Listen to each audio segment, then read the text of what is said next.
अगदी साध्या सोप्या पद्धतीने नायलॉन बेसन पिठाचा ढोकळा रेसिपी पाहणार आहोत। नमस्कार, मी सुजाता किचन मेनूमध्ये मी सुजाता सर्वांचे खूप खूप स्वागत करते। तर मस्त असा ढोकळा पाहू शकता, किती मस्त बनला आहे। रेसिपीला पटकन सुरुवात करूया। तर आता नायलॉन ढोकळा बनवण्यासाठी बेसन पीठ लागेल। 2 वाटी बेसन पीठ घेतले। तर तयार बेसन पीठ वापरायचं आहे। या ठिकाणी आपल्याला हे बारीक येते, अगदी फाईन असं 2 वाटी घेतले। तर चाळणीने चाळून घ्यायचं आहे। तर पीठ व्यवस्थित मी चाळून घेतलं। पीठ नक्की चाळून घ्यायचं, यामुळे ढोकळ्यामध्ये गुठळ्या वगैरे अशा होणार नाहीत पिठामध्ये। तर 2 वाटी बेसन पीठ होतं, यामध्ये अर्धा चमचा मीठ। तर पाहू शकता मीठही घातलं आणि यामध्ये आता पिठी साखर घालू। पिठी साखर घेतली मी 3 चमचे। तर 3 चमचे पिठी साखरमध्ये बरोबर असं लागलं होतं या ठिकाणी पिठी साखर। तर मस्त असा ढोकळा बनला जातो। तर पिठी साखर 3 चमचेही घातली आणि यामध्ये आता लिंबू सत्व घालू। तर लिंबू सत्व घेतले मी या ठिकाणी अर्ध्या चमच्यापेक्षा थोडंसं कमीच आहे, पाहू शकता। तर तेही घालून पीठच्या इथे मिक्स करून घेऊ। तर लिंबू सत्व आपल्याला किराणा दुकानामध्ये पटकन भेटून जातं। आता व्यवस्थित पीठ मिक्स केलं आणि आता पातेल्यामध्ये काढून घेऊ।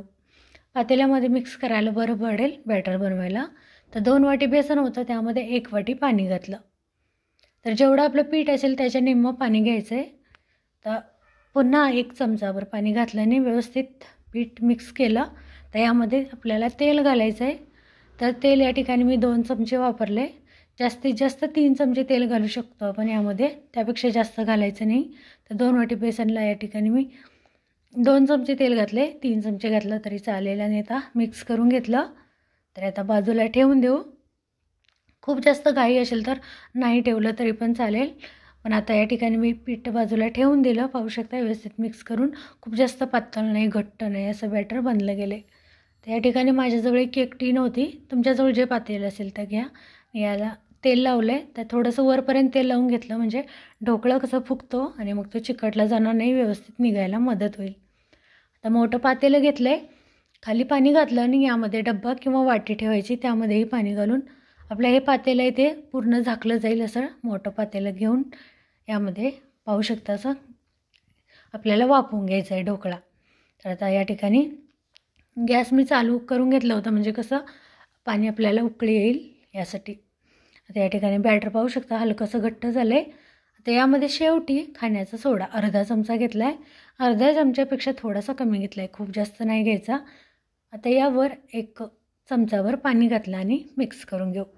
तर आपल्याला खाण्याचा जो सोडा आहे तो शेवटी घालायचा आहे यामध्ये आणि आता मिक्स करून घ्यायचं आहे। आता पाहू शकता खाण्याचा सोडा घातल्या आपलं मिश्रण आहे ते असं फुगल्यासारखं होतं, पाहू शकता अगदी फ्लफी असं बनलं जातं। तर यामुळे काय होतं, आपला ढोकळा मस्त असा फुगला जातो। तरी खूप महत्त्वाची टीप आहे की खाण्याचा सोडा आपल्याला शेवटी घालायचा आहे आणि खाण्याचा सोडा घातल्यानंतर हे मिश्रण खूप जास्त वेळ न ठेवता पटकन आपल्याला आता हे तेल लावलेल्या पातेल्यामध्ये काढून घ्यायचं आहे।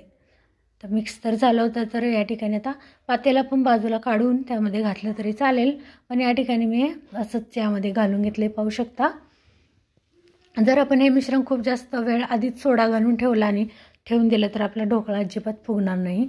आणि यामध्ये आता पाहू शकता थोडंसं टॅपही करून घेतलं मी आणि मधोमध असं ठेवून बरोबर 20 ते 25 मिनटं लागतात मीडियम गॅसवर आपण हे वाफवून घ्यायचं आहे।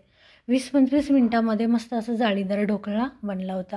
थोडासा चाकू घालून पाहिला मी, तर तो क्लीन निघत होता, त्यामुळे आपल्याला समजतं की आपला ढोकळा बनला गेला आहे। तर मी गॅस बंद करून बाजूला उतरवून घेतलं। आता फोडणी म्हणजे साखरेचं पाणी बनवून घेऊ।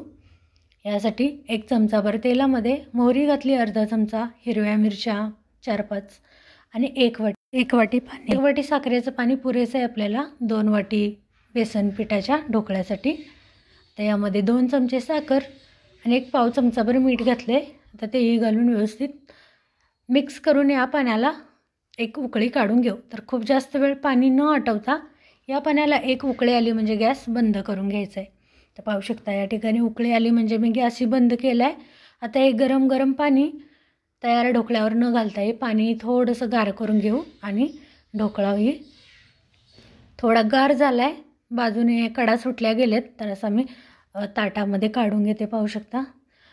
तर आता एक खालची बाजू होती ती खाली परतवून घ्यायची, पण मी असंच ठेवला होता. आता यावर आपली जी तयार फोडणी आहे ती घालून घेऊ. तर या पद्धतीने अगदी स्पंजी असा जाळीदार ढोकळा बनला जातो. अगदी घरच्या घरी तुम्ही पहिल्यांदा बनवत असाल तरी अगदी परफेक्ट बनेल. तर रेसिपी नक्की ट्राय करा. चॅनलवर नवीन असाल, चॅनलला अजून सबस्क्राईब केलं नसेल तर सबस्क्राईब करा. सोबत बेल आयकॉन दाबा, म्हणजे येणाऱ्या अशा साध्या सोप्या रेसिपी त्यांची नोटिफिकेशन सगळ्यात आधी तुम्हाला भेटेल.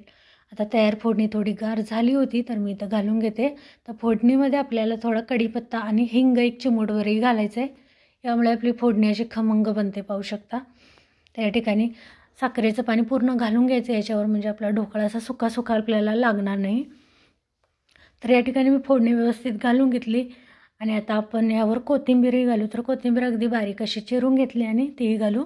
ओलं खोबरं जरी घातलं तरी चालेल, पण या ठिकाणी मी आज ओलं खोबरं वापरलं नाही. तर कोथिंबीर अशी वरून घालून घेतली आणि ढोकळा जो आहे तो कट करून घेऊ. तर यामध्ये आपण ढोकळा बनवण्यासाठी 2 वाटी बेसन सोबतच वापरलं आहे. लिंबू सत्व, जे की कोणत्याही किराणा दुकानात पटकन भेटून जातं, आणि खाण्याचा सोडा तर आपल्या घरी असतोच. तर यामध्ये इनो वगैरे न वापरता लिंबू सत्व आहे ते वापरून नक्की या पद्धतीने ढोकळा रेसिपी ट्राय करा. तर रेसिपी थोडी जरी आवडली तर लाईक करायला विसरू नका. तर पाहू शकता या ठिकाणी मस्त असं जाळीदार ढोकळा बनला होता. तर या ढोकळ्यासोबत मी मस्त अशी चिंच, गूळ आणि खजूर थोडीशी भिजवून मिक्सरला फिरवून अशी चटणी बनवली होती आणि सोबतच पुदिना आणि कोथिंबीर म्हणजे हिरवी चटणी बनवली होती. तर या चटण्यांसोबत आपण हा ढोकळा सर्व करू शकतो. तर रेसिपी कशी वाटली, व्हिडिओ आवडला का? आवडलं तर एक लाईक करायला विसरू नका. सोबतच चॅनलला सबस्क्राईबही करा. व्हिडिओ आवडला, रेसिपी आवडली तर मित्रमैत्रिणींना, नातेवाईकांना शेअर करायला विसरू नका. पुन्हा भेटू अशाच नवीन रेसिपीसोबत. धन्यवाद.